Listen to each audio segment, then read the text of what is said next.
കോൺഗ്രസിലെ ഫ്ലക്സ് യുദ്ധങ്ങളിലും പരസ്യ പ്രതിഷേധത്തിലും നിയന്ത്രിക്കേണ്ടവർ അണികളെ തിരുത്താൻ തയ്യാറായില്ല എന്ന വിമർശനവുമായി മുതിർന്ന നേതാവ് ബെന്നി ബെഹനാൻ. ഇടതുമുന്നണിയിലെ അപജയം ഉയർത്തിക്കാണിക്കുന്നതിന് പകരം അണികളെ ഉപയോഗിച്ച് സ്വന്തം പാർട്ടി നേതാക്കളെ അപമാനിക്കുന്നതാണ് കാണുന്നത്. വിഷയത്തിൽ KPCC ഇടപെടൽ വൈകിപ്പോയെന്നും ബെന്നി ബെഹനാൻ 24-നോട് പറഞ്ഞു. തെരഞ്ഞെടുപ്പ് വിജയത്തിന്റെ ശോഭ കിടത്തിയല്ലോ കഴിഞ്ഞ കുറേ ദിവസങ്ങളായി. തെരുവിലേക്ക് വീണ്ടും പ്രകടനം നടത്തി ഇതിനെ സ്വാധീനിക്കാൻ പോയി ഇവർ എന്താ വിചാരിക്കുന്നത്? നേതാക്കന്മാരുടെ ഉത്തരവാദിത്തം എന്താ? അണികളെ നിയന്ത്രിക്കുക എന്നതാണ്. ഇതിനേക്കാൾ വലിയ പ്രശ്നമാണ് ഇടതുപക്ഷ മുന്നിൽ നടക്കുന്നത്.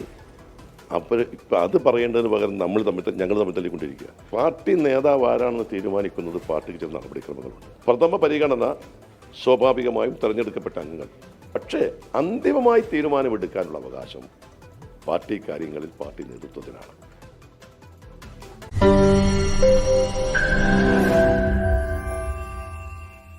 ലോകത്തെവിടെയായാലും ഏത് സമയത്തും 24 വാർത്തകളും ഓഗ്മെന്റഡ് റിയാലിറ്റി പാക്കേജുകളും എക്സ്പ്ലെയിനറുകളും വിശദമായി കാണാൻ ഞങ്ങളുടെ YouTube ചാനൽ നിങ്ങൾക്ക് സബ്സ്ക്രൈബ് ചെയ്യാം.